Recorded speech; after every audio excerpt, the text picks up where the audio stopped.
ਅੱਜ ਦੀਆਂ ਖਬਰਾਂ ਵੱਲ ਆਈਏ ਤੇ ਰਾਜਕਰਮਜੀਤ ਸਿੰਘ ਜੀ ਨਿਊਯਾਰਕ ਤੋਂ ਜਿਸ ਤਰ੍ਹਾਂ ਆਪਾਂ ਸਵੇਰੇ ਵੀ ਖਬਰ ਸਾਂਝੀ ਕੀਤੀ ਸੀ, ਅੱਜ ਇੱਕ ਇਹ ਖਬਰ ਆ ਰਹੀ ਆ ਵੀ ਨਿਊਯਾਰਕ 'ਚ ਦੋ ਸਿੱਖਾਂ ਦੇ ਉੱਤੇ ਇੱਕ ਵਾਰੀ ਫਿਰ ਹਮਲਾ ਕੀਤਾ ਗਿਆ ਹੈ। ਉਹਦੀ ਹਜੇ ਡਿਟੇਲ ਦੇ ਵਿੱਚ ਇਨਫੋਰਮੇਸ਼ਨ ਨਹੀਂ ਆਈ ਹੈਗੀ, ਉਹ ਆਪਾਂ ਵੇਟ ਕਰ ਰਹੇ ਹਾਂ।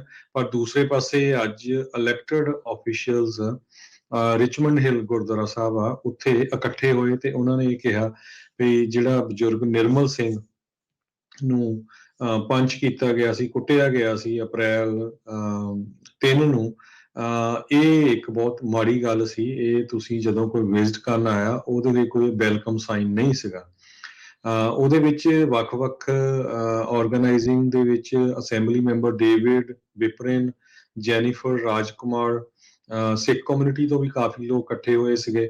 ਇਸੇ ਤਰ੍ਹਾਂ senator Chuck Schumer, representative Grace Meng Queensboro, president Donovan Richards, state senate candidate Japneet Singh ਜਿਹੜੇ ਕਿ ਫਾਰਮਰ ਸਿਟੀ ਕੌਂਸਲ ਮੈਂਬਰ ਆ, ਤੇ state senate candidate Elizabeth Crowley ਤੇ ਹੋਰ ਲੋਕਲ ਗੁਰਦੁਆਰੇ ਜਿਹੜੇ ਆ ਉਹ ਸਿੱਖ ਕਲਚਰ ਸੁਸਾਇਟੀ ਗੁਰਦੁਆਰਾ ਸਾਹਿਬ ਜਿਹੜਾ ਉਹਦੇ ਸਾਹਮਣੇ ਖੜ ਕੇ ਉਹਨਾਂ ਨੇ ਅੱਜ ਪ੍ਰੈਸ ਕਾਨਫਰੰਸ ਕੀਤੀ ਹੈਗੀ ਆ। 70 ਸਾਲਾਂ ਦੇ ਬਜ਼ੁਰਗ ਨਿਰਮਲ ਸਿੰਘ ਨੂੰ ਇੱਕ ਕਾਲੇ ਮੂਲ ਦੇ ਬੰਦੇ ਨੇ ਮਾਰਿਆ ਸੀ ਤੇ ਹੁਣ ਸਾਰੇ ਫੁਟੇਜ ਇਕੱਠੇ ਹੋ ਰਹੇ ਆ ਤੇ ਇਹ ਪਤਾ ਲੱਗਾ ਕਹਿੰਦੇ ਵੀ ਉਸ ਨੂੰ ਕੁੱਟ ਮਾਰਨ ਤੋਂ ਬਾਅਦ ਉਹ ਗੁਰਦੁਆਰਾ ਸਾਹਿਬ ਦੇ ਬਾਹਰ ਵੀ ਘੁੰਮਦਾ ਰਿਹਾ।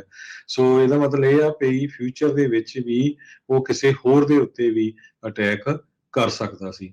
ਹੇਟ ਕ੍ਰਾਈਮ ਸਿੱਖਾਂ ਦੇ ਅਗੇਂਸਟ 200% ਪਿਛਲੇ ਸਾਲ ਦੇ ਵਿੱਚ ਇਨਕਰੀਜ਼ ਹੋਏ ਆ। ਇਹ ਜਿਹੜੇ ਰਾਜਕੁਮਾਰ ਆ, ਜੈਨੀਫਰ ਰਾਜਕੁਮਾਰ, ਉਹਨਾਂ ਨੇ ਦੱਸਿਆ ਹੈਗਾ 2021 ਦੇ ਵਿੱਚ 198 confirmed hate crime case registered ਹੋਏ ਸੀ ਜਿਊਸ਼ ਪੀਪਲ ਦੇ ਅਗੇਂਸਟ ਤੇ 131 ਏਸ਼ੀਅਨ ਦੇ ਅਗੇਂਸਟ।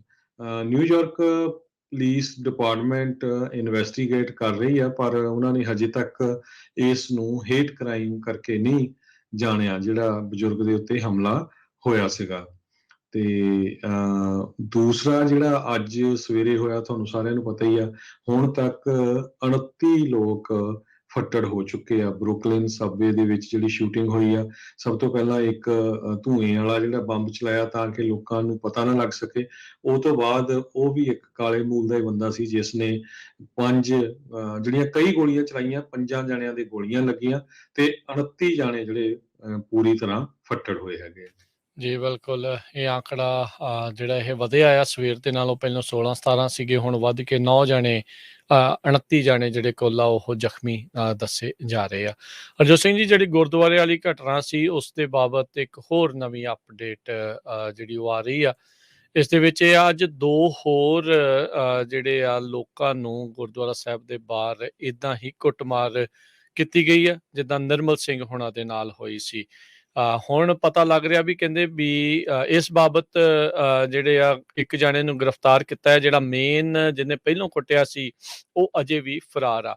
ਨਿਊਯਾਰਕ ਪੁਲਿਸ ਡਿਪਾਰਟਮੈਂਟ ਨੇ ਇਹ ਕਨਫਰਮ ਕੀਤਾ ਆ ਵੀ ਇਹ ਸੇਮ ਹੀ ਬੰਦੇ ਸੀਗੇ ਜਿਨ੍ਹਾਂ ਨੇ ਬਾਪੂ ਨਿਰਮਲ ਸਿੰਘ ਹੁਣਾਂ ਦੇ ਉੱਤੇ ਬੀਤੇ ਐਤਵਾਰ ਨੂੰ ਕੁੱਟਿਆ ਸੀ। ਉਹਨਾਂ ਨੂੰ ਕੁੱਟਮਾਰ ਜਿਹੜੀ ਉਹ ਕੀਤੀ ਹੈਗੀ ਆ। ਸੋ ਇਹ ਇੱਕ ਮਾੜੀ ਘਟਨਾ ਆ, ਦੂਜੀ ਵਾਰੀ ਲਗਾਤਾਰ ਜਿਹੜੀ ਉਹ ਵਾਪਰ ਗਈ ਆ। ਨਿਊਯਾਰਕ ਪੁਲਿਸ ਡਿਪਾਰਟਮੈਂਟ ਜਿਹੜੀ ਹੁਣ ਕਹਿ ਰਹੀ ਆ ਵੀ ਇੱਕ ਪੁਲਿਸ ਦੀ ਪੈਟਰੋਲ ਕਾਰ ਜਿਹੜੀ ਆ ਉਹ ਹੁਣ ਗੁਰਦੁਆਰਾ ਸਾਹਿਬ ਦੇ ਉੱਤੇ ਜਿਹੜੀ ਲਾਗੇ ਨਾਲ ਆ ਉਹ ਹੁਣ ਪਾਰਕ ਰਿਹਾ ਕਰੇਗੀ। ਇੱਕ ਹਫ਼ਤੇ ਦੇ ਵਿੱਚ 2 ਹਮਲੇ ਸੇਮ ਲੋਕਾਂ ਦੇ ਦੁਆਰਾ ਗੁਰਦੁਆਰਾ ਸਾਹਿਬ ਦੇ ਨਜ਼ਦੀਕ, ਇਹ ਸਾਫ਼ ਪਤਾ ਲੱਗਦਾ ਵੀ ਇਹ ਹੇਟ ਕ੍ਰਾਈਮ ਦਾ ਜਿਹੜਾ ਇਹ ਮਾਮਲਾ ਹੈਗਾ ਆ। ਪਹਿਲੇ ਦੇ ਵਿੱਚ ਵੀ ਜਿਹੜਾ ਆ ਉਸ ਨੂੰ ਅਜੇ ਤੱਕ ਉਹ ਫੜਿਆ ਨਹੀਂ ਗਿਆ, ਪਰ ਇੱਕ ਗ੍ਰਿਫਤਾਰੀ ਜਿਹੜੀ ਉਹ ਪਾਈ ਆ। ਸੋ ਇਹ ਮੰਦਭਾਗੀ ਗੱਲ ਆ। 2 ਹੋਰ ਜਾਣਿਆਂ ਦੇ ਉੱਤੇ ਇਹ ਹਮਲਾ ਰਿਚਮੰਡ ਹਿੱਲ ਦੇ ਵਿੱਚ ਇਹ ਹੋਇਆ ਆ। ਸੋ ਸਥਿਤੀ ਜਿਹੜੀ ਉਹ ਮਾੜੀ ਨਹੀਂ ਆ। ਸਿੱਖਾਂ ਨੂੰ ਚਾਹੀਦਾ ਆ ਵੀ ਭਾਈ ਤਗੜੇ ਹੋਵੋ, ਅਜਿਹੇ ਲੋਕਾਂ ਨੂੰ ਜਿਹੜਾ ਨੱਥ ਪਾਓ। ਤੁਸੀਂ ਆਪ ਜਿਹੜਾ ਹੁਣ ਥੋੜੇ ਤਗੜੇ ਹੋ ਕੇ ਅਜਿਹਿਆਂ ਨੂੰ ਰੋਕਣ ਦੀ ਜਿਹੜੀ ਨਾਲ ਦੇ ਨਾਲ ਜਿਹੜੀ ਉਹ ਕੋਸ਼ਿਸ਼ ਕਰੋ। ਇਹ ਹੁਣ ਕੁੱਟ ਖਾਣ ਵਾਲਾ ਕੰਮ ਜਿਹੜਾ ਇਹ ਰੁਕਣਾ ਚਾਹੀਦਾ ਆ। ਪੁਲਿਸ ਤਾਂ ਚਲੋ ਜਿਹੜੀ ਮਦਦ ਕਰੂਗੀ, ਤੁਹਾਨੂੰ ਆਪ ਵੀ ਜਿਹੜੀ ਆਪਣੀ ਮਦਦ ਕਰਨ ਦੇ ਲਈ ਜਿਹੜਾ ਉਹ ਹੁਣ ਲੈਸ ਹੋਣ ਦੀ ਜ਼ਰੂਰਤ ਹੈ। ਇਹ ਇਕੱਲਾ ਨਿਊਯਾਰਕ ਹੀ ਨਹੀਂ, ਇਹ ਕਿਤੇ ਵੀ ਹੋ ਸਕਦਾ ਹੈ। ਸੋ ਆਪਣੇ ਵੱਲੋਂ ਬੰਦੇ ਨੂੰ, ਹਰ ਇੱਕ ਨੂੰ ਤਿਆਰੀ ਜਿਹੜੀ ਉਹ ਰੱਖਣੀ ਚਾਹੀਦੀ ਆ ਪੀੜਤ ਨਹੀਂ ਜਿਹੜਾ ਆਪਾਂ ਹਰ ਥਾਂ ਦੇ ਉੱਤੇ ਜਿਹੜਾ ਉਹ ਬਣੀ ਜਾਣਾ। ਮੋੜਵਾਂ ਜਵਾਬੀ ਕਾਰਵਾਈ ਵੀ ਜਿਹੜੀ ਉਹ ਨਾਲ ਦੇ ਨਾਲ ਦੇ ਲਈ ਜਿਹੜੀ ਉਹ ਤਿਆਰੀ ਆਪਾਂ ਨੂੰ ਹੁਣ ਰੱਖਣੀ ਚਾਹੀਦੀ ਆ। ਉੱਦਾਂ ਵੈਸੇ ਹੁੰਦਾ ਤਾਂ ਮੁਸ਼ਕਿਲ ਆ ਕੰਮ, ਕਿਉਂਕਿ ਬੰਦੇ ਨੂੰ ਚੇਤਾ ਨਹੀਂ ਹੁੰਦਾ ਵੀ ਅਜਿਹੀ ਚੀਜ਼ ਵਾਪਰ ਸਕਦੀ ਆ, ਪਰ ਥੋੜ੍ਹੇ ਦਿਨਾਂ ਦੇ ਵਿੱਚ 2 ਵਾਰੀ ਵਾਪਰ ਗਈ ਆ। ਇਹਦਾ ਮਤਲਬ ਆ ਵੀ ਸਤਰਕਤਾ ਨੂੰ ਹੋਰ ਜ਼ਿਆਦਾ ਜਿਹੜਾ ਉਹ ਵਧਾਉਣਾ ਚਾਹੀਦਾ ਆ।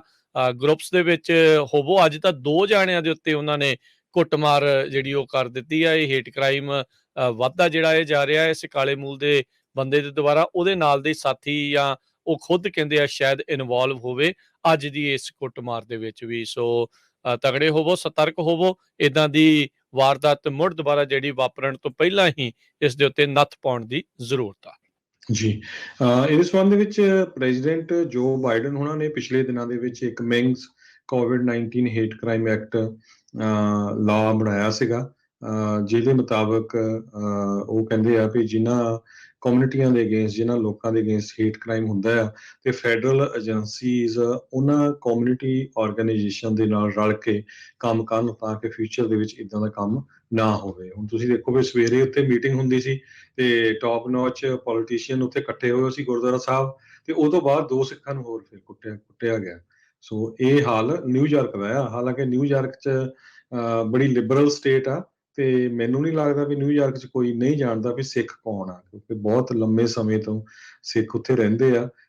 ਹਜ਼ਾਰਾਂ ਦੀ ਗਿਣਤੀ ਦੇ ਵਿੱਚ ਟੈਕਸੀ ਬਿਜ਼ਨਸ ਦੇ ਵਿੱਚ ਹੈਗੇ ਆ। ਸੋ ਹਰ ਰੋਜ਼ ਸਾਰਿਆਂ ਨੂੰ ਪਤਾ ਵੀ ਸਿੱਖ ਕੌਣ ਹੈਗੇ ਆ।